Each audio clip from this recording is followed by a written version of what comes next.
yang artinya dari Jabir bin Abdullah radhiyallahu anhu, Rasulullah SAW bersabda, setiap penyakit ada obatnya. Setiap penyakit ada obatnya. Apabila obat tepat bertemu dengan penyakitnya, maka penyakit itu akan sembuh dengan izin Allah. Dan hadis ini mengatakan setiap penyakit ada obatnya, dan penyakit itu akan sembuh ketika ketemu obat yang tepat dan izin Allah. Jadi ada 3 syarat supaya penyakit sembuh bagi yang sakit. 1, penyakit itu sendiri dan pasiennya. Yang kedua adalah obatnya harus tepat. Yang ketiga adalah dengan izin Allah. Kalau terkait dengan izin Allah itu di luar kuasa kita. Sehingga bagi yang sakit kalau ingin sembuh 3 syarat ini. 1 syarat yang tidak bisa kita utik-utik karena itu adalah haknya Allah. Ibarat ada tanaman layu, mampu kita dalam menyirangi, kita tidak ada kemampuan untuk menumbuhkan. Sudah percaya Allah.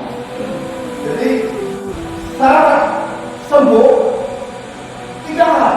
1, penyakit, dan penyakit itu boleh dengan pasien itu sendiri. Kalau kita ingin cepat sembuh, penyakitnya mudah disembuhkan oleh Allah. Syarat dari sisi pasiennya. Yang kedua syarat dari sisi obatnya. Karena obatnya tepat tadi. Syarat dari sisi pasien, orang kalau ingin sembuh penyakitnya adalah 1, apa? Banyak istighfar. Karena apa? Karena orang yang sakit itu sebetulnya menggugurkan dosa-dosanya seperti daun di musim kering berguguran. Sekalipun kita tertusuk duri, sekalipun itu sebenarnya menggugurkan sebagian dari dosa-dosa kita. Jadi secara tidak langsung itu adalah rahmat Allah untuk membersihkan dosa-dosa kita supaya nanti di hari akhir kita tidak banyak disiksa. Kita sudah diberikan siksanya di dunia.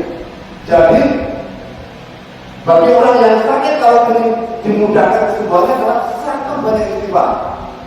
Astagfirullahaladzim kalimat-kalimat atau dengan kalimat-kalimat seperti yang diajarkan yang lainnya di dalam hadis. Rabbi firli wa tub alayya innaka antat tawwabur rahim. Rabbi firli ya Allah wa tub alayya dan terima taubatku innaka antat tawwabur rahim. Sesungguhnya Engkau Maha menerima taubat dan tidak penyayang. Atau lanjutkan baca sayyidul istighfar yang dibaca imamnya tadi. Allahumma anta rabbi la ilaha illa anta khalaqtani wa ana abduka wa ana abduka wa atika fastata'tu a'udzu bika min syarri ma sana'tu a'udzu bika min syarri wa a'udzu bika min syarri fa innahu la yaghfiru dzunuba illa anta. Saya dibuat baca bagian panjenengan meninggal kisahnya sampai surga. Ya, baca surga ini panjenengan meninggal di mana-mana. Amin. Itu banyak istighfar. Bagi orang yang sakit kalau ingin dimudahkan semuanya. 1, banyak istighfar. Yang kedua, banyak bertaubat. Mengingat kesalahan diri kita, menyesali berjanji tidak ulang lagi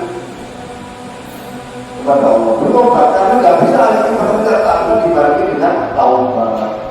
2 hal tadi adalah membersihkan dosa-dosa kita supaya dosa kita introspeksi diri, tahu diri, membersihkan diri dengan banyak istighfar. Setelah itu penyakit akan sembuh karena penyakit pun membersihkan dosa-dosa kita. Jadi kalau penyakit belum sembuh bisa jadi dosa kita masih banyak. Ibarat besi itu karatnya masih tebal, untuk dipanas dan molol karatnya tadi. Penyakit seperti itu. Banyak istighfar, banyak bertobat. Yang ketiga adalah memberi banyak sedekah. Karena ada hadis, tebuslah musibahmu dengan sedekah, tebuslah penyakit kamu dengan sedekah. Jadi barang siapa yang bersedekah itu, orang Jawa bilang tolak balak, mengusir musibah. Jadi memang ada hadisnya dengan sedekah. Siapa yang bersedekah, yang akan diganti oleh Allah dengan lebih banyak lagi. Dia dapat pahala, diganti lebih banyak lagi dengan sedekahnya. Kita dari 10 lipat sampai 700 kali lipat. Seperti menanam 1 biji tumbuh 10 tangkai, dari 10 tangkai tumbuh 100 biji lagi. Allah mengatakan itu dalam Al-Quran. Infak sedekah, jadi bersedekah. Dari sedekah itu menyebabkan penyakitnya sudah sembuh. Tebuslah musibahmu dengan sedekah. Nah, itu bersedekah. Yang lainnya banyak pada Nabi Lut. Atas anak ini keturunan ini Nabi Lut itu karena Nabi Lut dilanjutkan diselamatkan oleh Allah. Nah, yang lainnya lagi banyaklah rasa syukur. Syukur itu yang bisa kita mengucap alhamdulillah, hati kita berterima kasih kepada Allah atas segala karunia-Nya kepada kita. Karena apa? Dari Allah tidak melakukan siapa yang bersyukur akan ditambah nikmat, ditambah rahmat, bukan ditambah musibah. Jadi kita bisa jadi terlalu banyak berkeluh kesah, lupa berterima kasih kepada Allah dengan musibah bertambah. Yang terakhir, syarat dari pasiennya adalah niat sehatnya untuk beribadah kepada Allah, maka kita akan dimudahkan mendapatkan kesehatan. Barangkali selama ini terlalu banyak